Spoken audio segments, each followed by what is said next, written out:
اور نے جو کچھ چھوٹا بڑا انہوں نے خرچہ کیا اور جتنے میدان ان کو طے کرنے پڑے، جو جہاد میں جاتے ہیں نا گھر چھوڑ کر، جو جہاد کے لیے جو میدان طے کر کے آگے جانا پڑتا ہے دشمن کو دفع کرنے کے لیے، سمجھ میں آیا بات؟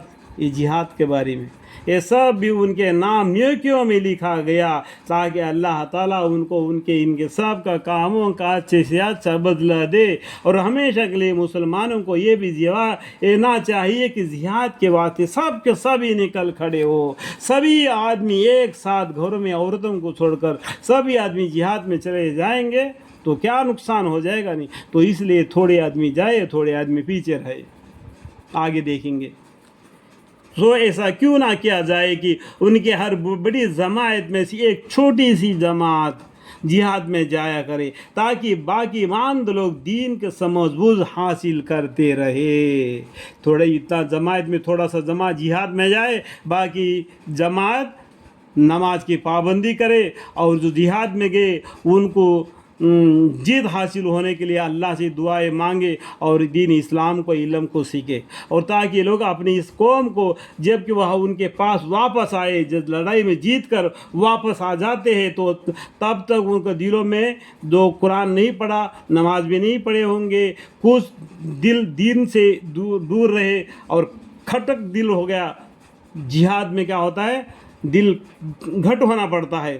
تو جب واپس آتے ہیں وہ لڑائی سے، جو بچے ہوئے جو علم کو سیکھے ہیں ان کو ڈرائے علم سے، دین اسلام سے، تاکہ ان سے دین کے باتیں سن کر برے کاموں سے احتیاط رکھے۔ سمجھ میں آیا بات؟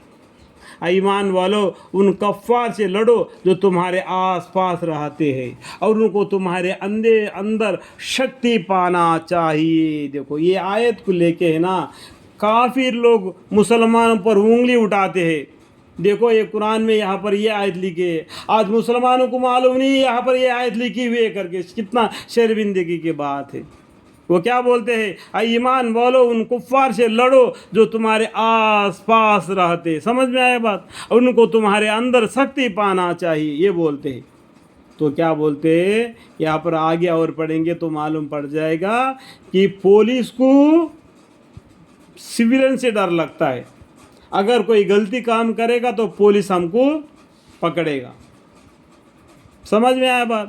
ہم مسلمان ہیں، ہم اللہ کی عبادت کرتے ہیں، اگر تو اللہ کے اوپر کوئی گالی دے گا، اللہ کو کچھ کہے گا تو ان کے اندر یہ ڈر معلوم ہونا چاہیے یہ مسلمان لوگ ہیں، اور ان کے اللہ کو ہم گالی دیں گے تو ہم کو چھوڑیں گے نہیں۔ اس طرح کی سختی ہونا چاہیے۔ اے ایمان والو ان کفار سے لڑو جو تمہارے آس پاس رہتے، اور ان کو تمہارے اندر سختی پانا چاہیے، اور یہ یقین رکھو کہ اللہ تعالیٰ کی امداد متقی لوگوں کے ساتھ ہے، بس ان سے ڈرو مت۔ اور جب کوئی صورت جدید نازل کی جاتی ہے تو بعض ان منافقین میں سے غریبی مسلمانوں سے بہت اور متمسک کر کہتے کہ کیوں اس صورت نے تم میں سے کسی کی ایمان نے ترقی دی، سو سنو جو لوگ ایماندار ہے، اس صورت نے ان کے تو ایمان میں ترقی دی ہے، اور وہ اس ترقی کے ادارک سے خوشی ہو رہے ہیں۔ اللہ کے حکم سے چاہے جدید ہو چاہے آسانی کا بھی حکم اللہ کے طرف سے آئے وہ اس سے خوش ہو جاتے ہیں۔ جو مومن لوگ ہوتے ہیں، جو مشرک لوگ ہوتے ہیں کیا وہ ڈرپوک ہونے کی وجہ سے پیچھے کو ہٹ جاتے ہیں، نہ ادھر کے نہ ادھر کے ہوتے ہیں، اور جن کے دلوں میں نفاق کا اظہار ہے اس صورت نے ان میں ان کے پہلی گندگی کے ساتھ اور نئی گندگی بڑھا دی، اور وہ حالت کفر ہی میں مر گئے۔ اور کیا ان کو نہیں دکھلائی دیتا کہ یہ لوگ ہر سال میں ایک بار یا دو بار کسی نہ کسی آفت میں پھنسے رہتے ہیں، مگر پھر بھی اپنی حرکت سنیہ سے باز نہیں آتے، اور نہ وہ کچھ سمجھتے ہیں جس سے وہ آئندہ باز آئیں گے آنے کی امید ہو۔ اور جب کوئی صورت جدید نازل کی جاتی ہے تو ایک دوسرے کو دیکھنے لگتے کہ اور اشارے سے باتیں کرتے کہ تم کو کوئی مسلمان دیکھتا تو نہیں، پھر چل دیتے ہیں۔ یہ لوگ مجلس نبیوں سے کیا پھیرے، خدا تعالیٰ نے ان کا دل ہی ایمان سے پھیر دیا.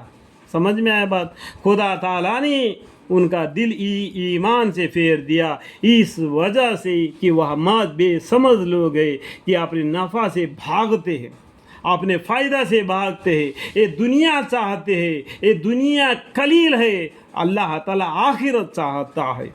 اس لیے بولتے ہیں کہ وہ مجھ بے سمجھ لوگ ہیں کہ اپنے نفع سے بھاگتے ہیں.